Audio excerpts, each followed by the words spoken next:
I'm in a shitty attitude. I'm in perhaps one of the shittiest attitudes I've ever been in a while. All right, and that's saying something because I've been in a lot of shitty attitudes recently. I just recorded, like, I was in the process of recording a video and I was doing so well. I achieved flow state. Everything was going good, and then somebody walked downstairs and completely screwed up the recording. And now I'm peeved. I'm peeved because I was actually having a very impassioned speech about Sweet Baby Ray's barbecue sauce. I was talking about Sweet Baby Ray's barbecue sauce. It was a good conversation. Really good conversation. A lot of good discussion, talking points.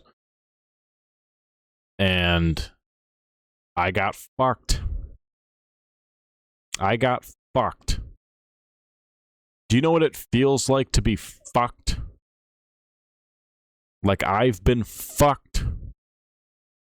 Sorry for saying the F-bomb so much. I've been trying to cut down on swearing recently.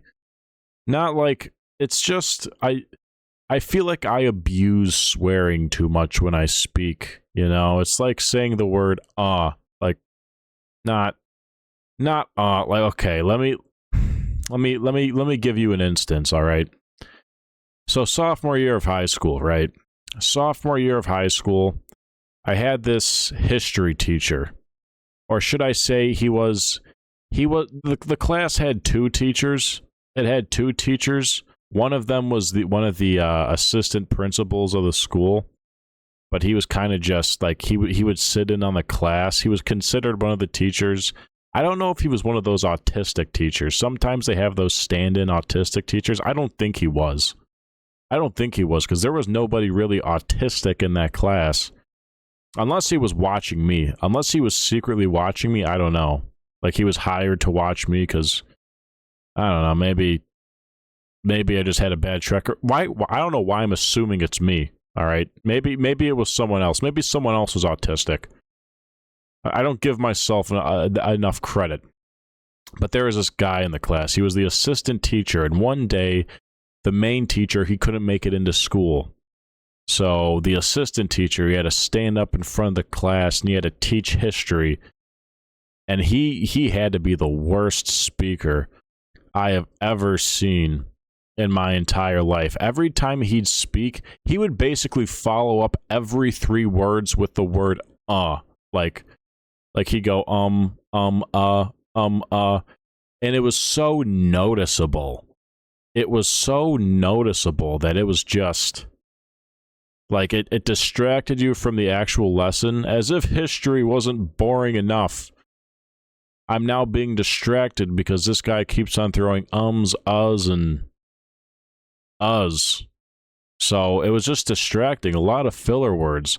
And ever since that happened, ever since that fateful day happened where that guy taught at such a horrible F-tier level, not even F-tier, he had his own tier, I've made an oath to myself that I'd try my best not to use repeat words. And I've noticed that in a lot of my videos, I constantly have just, like the word fuck has became my replacement for and all that stuff. It's become a filler word. And what an awful filler word. Like, what if I'm trying to attract, like, let's say hypothetically, I'm trying to attract an audience of a bunch of wholesome senior citizens, because honestly, you know, maybe I am.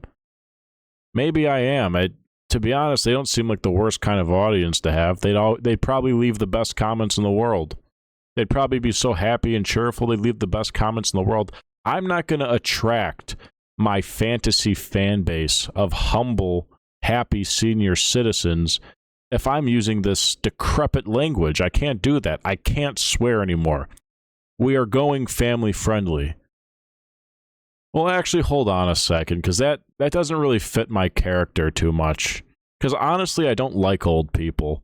I like and I hate old people. It's complicated. I have a complicated relationship with old people, because there are nice old people who exist. you know, and they're cheerful and they're happy and you love to see them. But, you know, sometimes, like I used to be a store stocker. I used to be a stocker at a store, and I would do a lot of mornings. And early mornings, that's when you attract a lot of the older customers. And when I'd be trying to throw out the load, when I'd be stocking the shelves and moving the machines through the aisles, these old fucks, these geezers, they would stand in your way, they would walk slow, and they'd make you wait. They would punish you.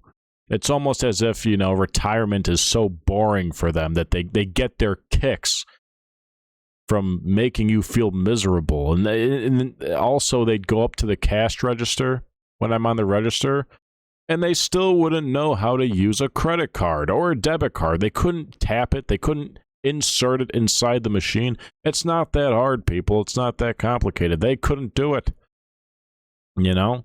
They're nice and all until they piss you off, and then you're like, okay. Then you kind of think to yourself. You start rationalizing in your brain, and you're like, maybe we should make a federal, like, execution age law where, like, anybody past 62, let's call it at 62, anybody past 62, they go to the chopping block. They say, hey, you've served enough time, you have to go. You have to go. Listen, it's not personal. It's not personal. I know you wanted to enjoy your retirement. I understand that wholeheartedly, completely, but you have to die. You have to die. Or how about this?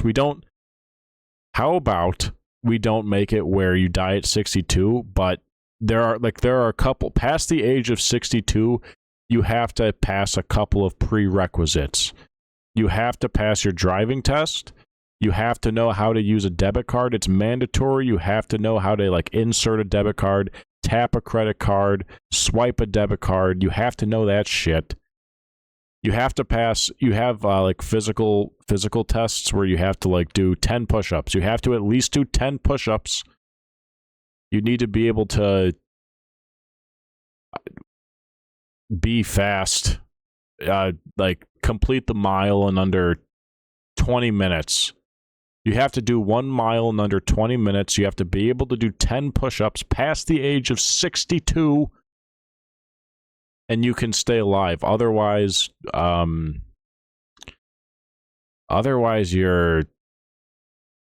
we'll attach cinder blocks to your feet and we'll throw you in a lake. No, that's harsh. Why would I say that? That's just sick. Imagine old people drowning at the bottom of a lake. Oh, fuck. Oh, it's such a horrible thing to laugh at. That's not funny. That's not... oh, fuck. That's horrible. Oh, that's horrible. God. Oh. God has nothing to do with that. That's a horrible thought. Old people... do not imagine old people drowning at the bottom of a riverbank. Or a lake. No, riverbanks could be deep enough, yeah. What am I talking about? It's water. Old people submerged underwater. We're not talking about them. It's not funny. But yeah, you're gonna... maybe we'll bring back the guillotine. Maybe we'll shove bombs up their butts. We're not gonna shove bombs up their butts. That would be too expensive. Inefficient. But, lethal injection. I don't know how much lethal injection costs. Is that expensive? I don't know. Maybe we're just not gonna kill old people. Maybe I'm just stretching out too far and I'm just a really bitter person. Old people can stay alive unless I become ruler of the world. If I become ruler of the world, there'll be prerequisites. Except my grandparents. Only my grandparents are allowed to stay alive. Your guys' grandparents are fucked. Look at me, I just swore again. I'm getting nowhere. But point is, your grandparents, yeah, it's not going to be a good look. My grandparents, they get to stay alive, though. No ifs, ands, or buts. So, anyways, thank you for your time.